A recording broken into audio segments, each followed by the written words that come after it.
I am extraordinarily pleased to be here this evening. My name is Frank Bowles, and I have the wonderful, wonderful opportunity to help introduce tonight's presidential speech. Like many of you, and this is a note, and I think this is a tribute to Danna, because like many of you, I've noticed with growing sadness that over the years, these introductions have developed into something of a roast. And my job more and more is not to honor our president, but rather to present the president's peculiarities. It gets worse. Her peculiarities. Oh, come on, guys. Okay, we're not going to say that word again. Habits and oddities, in a way that rather puts her in her place. However, Danna has called upon us to speak to one another through a more civil discourse. And thus this evening, I'm not going to invoke that tired tradition of incivility. The lady I have to honor to present to you tonight is a person whose character simply does not allow for that kind of cheap humor that you probably thought I was going to engage in. She holds a bachelor's degree from Morgan State University, a master's degree from Howard, and an ABD in social work at the University of Maryland. She has had an exciting and rewarding career, ranging from the assistant director for the state of Maryland's Adult Family Services to the Hidden Garden program that supported drug-addicted HIV/AIDS infected individuals in Baltimore. She is president of her neighborhood association, active in the church and community affairs, and has scared the wits out of members of the Maryland House of Representatives and delegates. She enjoys PBS Britcoms, the old Hawaii 5-0. You remember, the good one. And other vintage TV shows such as The Rockford Files, Columbo, Ironsides, and even the old Perry Mason. And all this while being a single mother successfully raising a busy and inquisitive daughter. And I am told she can dance like a teenager. I hope you're as impressed with her accomplishments as I am, for I am delighted to introduce to you the person truly responsible for Danna being here in the most literal sense of the word, Danna Bell's mother, Marlon Jews, who will introduce her daughter.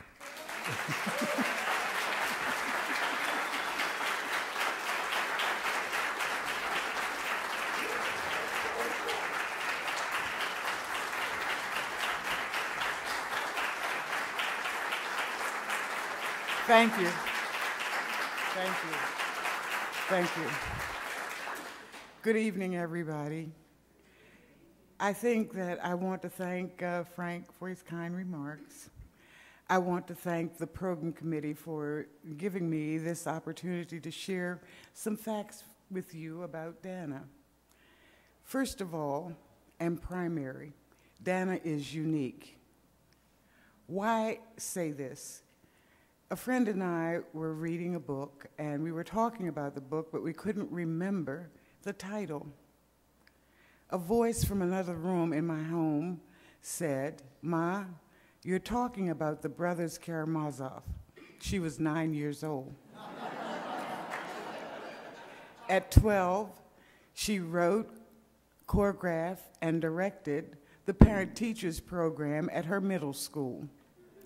She entered Miami of Ohio and was there 2 months, and she represented 0.4 of the population. She ran for office and was placed on the Judicial Committee.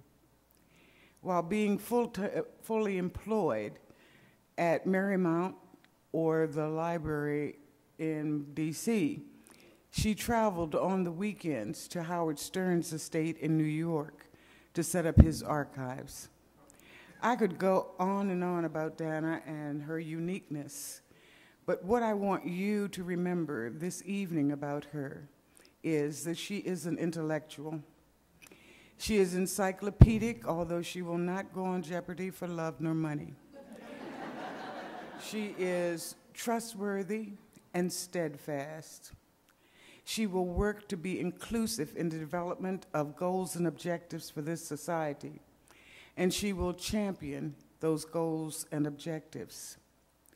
She has the heart of a lioness, and most of all, She is a very, very nice person. So I present to some and introduce to others my darling daughter, Danna C. Bell.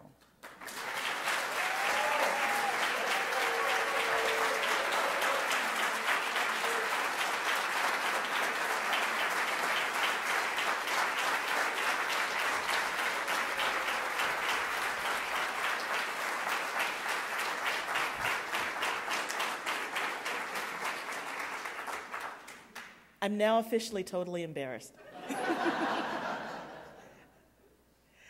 Thank you all for coming. Thank you, Mom. That was wonderful. We're taping tonight's address in front of my family, my coworkers. Thank you guys for coming too. The members of council and some of my really good friends. I thank you all for being here and taking time away from your extraordinarily busy lives to be here with me on this special occasion. We hope that recording this address will provide access to members and non-members. I asked myself, is it necessary to deliver a presidential address? I felt that my columns and blog posts had given members plenty to consider. I also wanted to use my second plenary as an opportunity to highlight one of my focus areas, primary sources and how they support K-12 education. But a number of people were aghast at the idea of an SAA annual meeting without a presidential address. I'm not quite sure why. However, when one of my council colleagues said essentially, I would make a speech come hell or high water, I said to myself, I guess I better prepare a speech. The idea for this speech was born during a recent dinner with a dear friend. I was reflecting on my presidential year and lamenting the difficulties I was having coming up with this speech. As we talked, he suggested that I was creating an archival roadmap, documenting the things I thought were important for archivists to think about, and some quotations that served as touchstones for me. So here's my archival roadmap. I hope you will join me on this adventure. This summer was very busy for the educational outreach team at the Library of Congress. We did 5 summer teacher institutes with 4 in a row in July. At the end of the last institute, the team went out for margaritas. Good thing. As we celebrated, my supervisor asked all of us for our favorite moment during the institute. Most of my colleagues noted times when the teachers had an aha moment, or when they found something that was perfect for their final activity, or when an activity that we had done had not quite worked, we tweaked it, and the next institute it worked perfectly. When my boss asked me what my favorite moment was, I said it was when I got to see 2 particular letters during the open house. Reading room staff came to talk to the teachers and often bought original documents. One letter was to Carl from Jean. The other was from Martin to Phil. Simple letters documenting events in time. One was a 1-page letter between colleagues, the other a thank you note. When I saw them, both of them made me squeal with delight. The Carl in the first letter was Carl Letter, and the writer was Jean Roddenberry.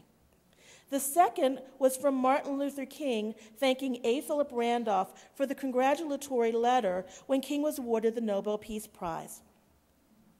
I remember my colleagues also being thrilled about seeing these items up close, and I reflected on the power of these simple documents.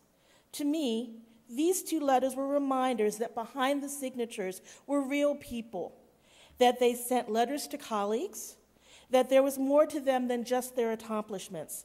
These letters engaged me, excited me, and made me want to learn more. Here's another stop along the way. One of my colleagues participated in a teleconference with a class of middle school students. She showed them a hand-drawn map from the Revolutionary War and asked them to tell her what the map represented. After the students had done a basic map analysis, she talked a little bit about the Battle of Princeton and how a young man, just a tiny bit older than them, was sent into Princeton to see how many troops were in the town, how much armament was there, and where the troops and cannons were placed. This brave young man came back and drew a map documenting where the troops were located and where the cannons were facing. This map allowed the revolutionary soldiers to find a different way into town and to defeat the British soldiers. She also read a letter from the general in charge of the battle documenting what happened. The students were so excited and engaged that when the bell rang, they wouldn't leave. They kept asking questions, and they wanted to know more. These two stories show the power of primary sources. As we work with collections and with our patrons, we must always remember that we are more than just preservers of information. We are the guardians of knowledge, of inspiration, and of our connections to one another. We need to remind ourselves of the power we hold and the responsibility we accepted when we decided to become archivists. I know it is important to think about how to acquire collections, to think about how to appraise, arrange, and describe collections. It is especially important as we work with a variety of formats and with electronic records to figure out how to preserve and provide access, especially after certain formats are no longer supported. But we must think about more than the collection, the box, the folder, and the item. We must think about the story behind the collection or the item. We must remember the people or the events behind the documents. We need to think about how to use them to our advantage. The primary sources in our collection can engage and inspire. They can also serve as tools to advocate for the importance of archives and archivists. Sharing the story behind the document, a specific collection, or your repository can help you gain support from donors or key supporters. But to do so, they need to be discussed in their full context, as part of a story. Dave Lieber of the Dallas Morning News made the same point when he said, "We connect with people through their stories, not their business cards." It is important to remember that story matters. Kate DiCamillo, the current National Ambassador for Young People's Literature, puts it front and center. She chose "Stories Connect Us" as the theme for her term. Something she said at the start of her term stuck with me. Though it relates to reading books together, I think it also relates to our work as archivists. She said, "We sit together and look at a world hidden inside this world. Sitting together and listening together helps us to connect. We are able to see each other and we open up. We change." Think for a second. Do you know the stories behind your collections? Do you know the story of a unique item that might excite a student, engage a family, inspire your director? Being able to tell the story behind a document or the story of the person behind a collection can help us establish connections. The stories can remind us of our connections to our past, to events in our community, in our nation, and in our world. It's also a hook, allowing us to share the importance of archives and professional archivists. A second touchstone for me is how we tell the story. We are a smart community. Archivists know their stuff. However, we could be better presenters. We need to remember our audience. Odd as this may sound, sometimes it's not important to be smart. Sometimes it's more important to be an effective communicator. Avoid the big terms and the technical jargon. Have interesting items to show. Allow time for silences and be prepared to answer questions. Being good storytellers can help us become effective advocates for our repositories, our colleagues, and for the preservation of the materials that document our heritage. A third touchstone. We need to know who can join us in telling our story. Who are our champions? We must encourage them to share our story and to let people know about the power of archives and the archivists that protect them. Equally important, we need to learn to listen to their stories. But there are others who can help support archives, others who we may encounter along the way who can provide opportunities for connection or collaboration. We need to build bridges within the cultural heritage community by listening to their stories. Not only can these groups work with us to help us show the importance of archives and archivists, they can help us in the communities we want and need to deal with. They can help us understand the concerns of community members regarding donating collections. They can help us avoid or correct mistakes and provide information we need to help us connect and collaborate successfully. Here's one example of the power of listening to story. During the discussion of the Native American protocols, I was talking to a colleague about what was going on. One of the discussions was about images of the ghost dance. According to the protocols, these images should most likely be destroyed. My focus was on the preservation of these images. I thought it didn't seem right to destroy them. What if those who have the memory of the dance die and there is no way to remember it? What if someone wants to do research on this topic? Is it fair to deny them access to these primary source documents?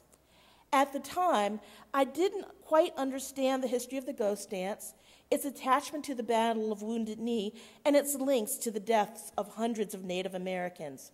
Now, I have a better idea of the ghost dance and the other rituals that Native Americans want to keep within their communities. But I still have big questions. What if someone wants to learn about this history and heritage? Is it right to deny access to these materials which tell a tragic but important story?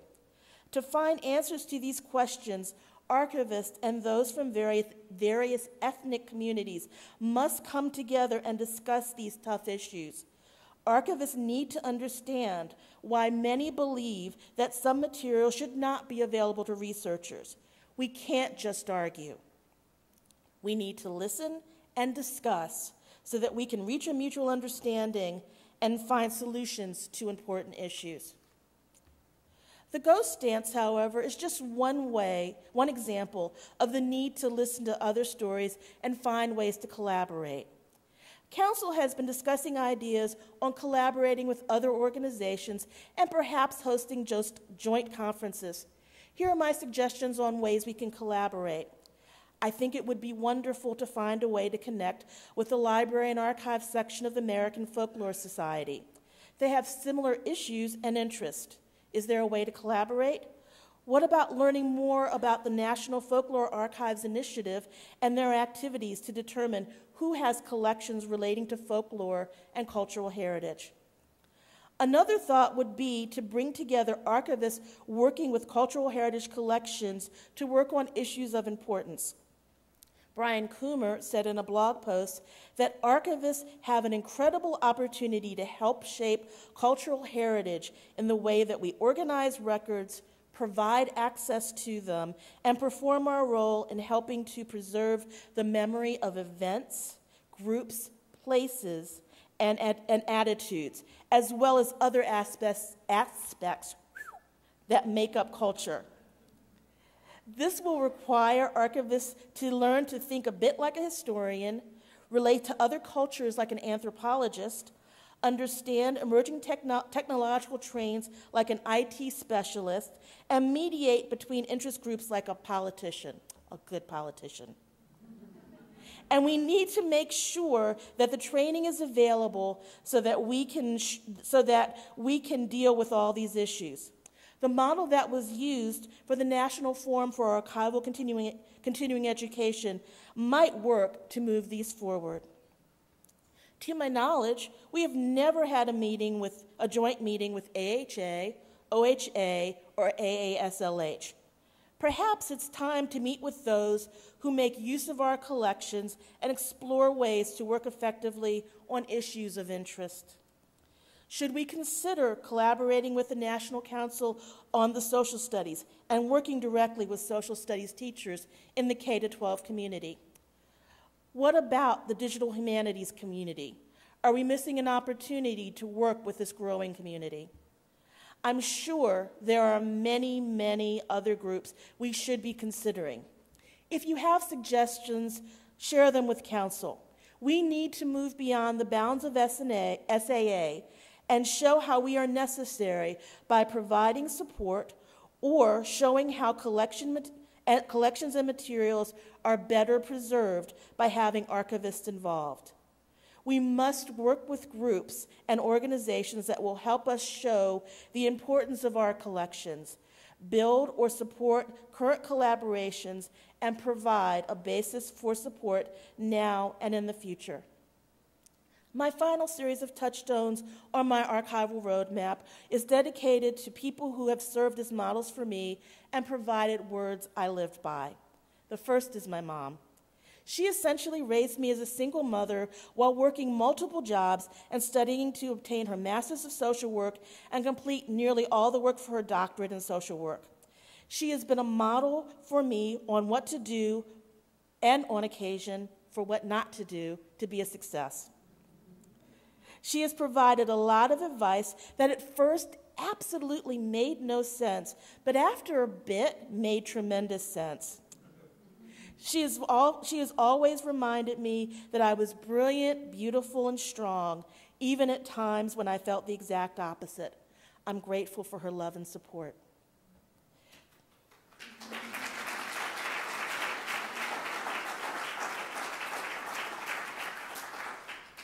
The second person I see as a model and touchstone is Maya Angelou. Her words touch me and remind me to be centered and always ready to learn. I have one quote at my desk: "Preparation is rarely easy and never beautiful." I've seen that over and over again in my life and in the lives of others. That quote has reminded me to continue to work even when nothing seems it will ever be right. Eventually it will be. The third person I want to mention is Leonida McLean. She was an editor at the Chicago Tribune, and she wrote a number of other columns for publications, including one for Newsweek called "The Middle Class Black's Burden." In it, she uses a phrase that I find fits me very well. She describes the difficulty of having a foot in each world. I feel that intensely, especially in my roles as the current African-American president of a primarily white association and the sole archivist in a team of educators. It's hard to balance when you're not quite sure where to step. I'm not quite sure I will ever be comfortable with this juggling act, but I'm learning to be at peace with my discomfort. The last person is Mary McLeod Bethune. She's always been a lodestar for me. She did so much in her life, from starting a school that eventually became Bethune-Cookman University, to serving as an advisor to Franklin and Eleanor Roosevelt, to being a founder of the National Council of Negro Women. As I was thinking about how to conclude this speech, I came across her last will and testament. A portion of it reads, "I leave you love. I leave you hope. I leave you the challenge of developing confidence for one another. I leave you a thirst for education. I leave you the respect for the use of power. I leave you faith. I leave you racial dignity. I leave you a desire to live harmoniously with your fellow men. I leave you a responsibility to our young people." Instead of a last word and testament, I decided I wanted to leave a set of wishes for the society as I finished my term. I wish that the profession and its practitioners would be reminded that at its core, whether you're working with paper, bits and bytes, photographs, sound recordings, being an archivist requires basic skills in appraisal, arrangement, description, and reference, as well as an understanding of what an archivist is and does. Yes, it is vital to understand the issues involved with working with electronic records as more and more collections come to us in digital media.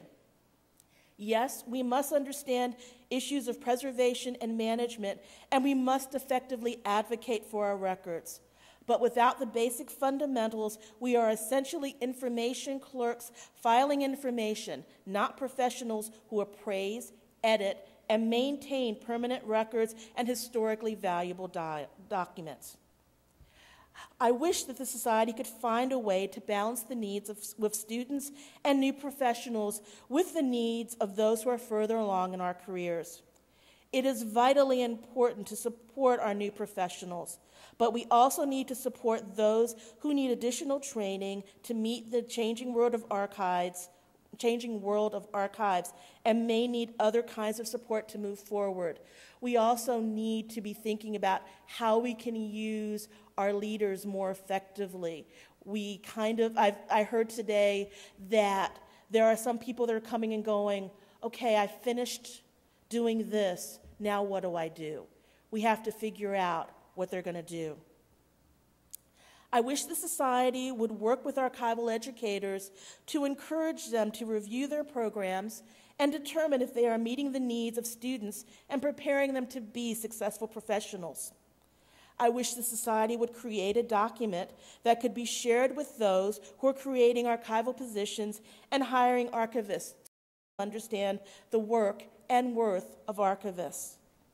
I wish the members of our profession would see the importance of working with the K-12 community and work with teachers, providing access to collections and volunteering to judge at History Day activities. I wish the members of the Society of American Archivists would understand that membership in a professional association with a professional staff has substantial costs. To have an organization with a strong publishing program, a vibrant education program, and a strong and intense support system for its members, and a spectacular conference requires a full-time staff, offices, and technology.